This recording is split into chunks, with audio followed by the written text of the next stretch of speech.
TSPSC నిర్వహించే group 1 పరీక్ష వాయిదా వేయాలని బీఆర్ఎస్ నేత ఆర్ఎస్ ప్రవీణ్ కుమార్ డిమాండ్ చేశారు.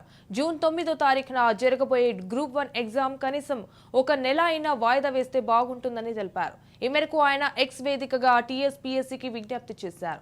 అదే రోజు కేంద్ర ప్రభుత్వ ఇంటెలిజెన్స్ బ్యూరో ఇన్స్పెక్టర్ ఎగ్జామ్ కూడా ఉంది. దానికి చాలా మంది తెలంగాణ నిరుద్యోగులు దరఖాస్తు చేసుకున్నారన్నారు.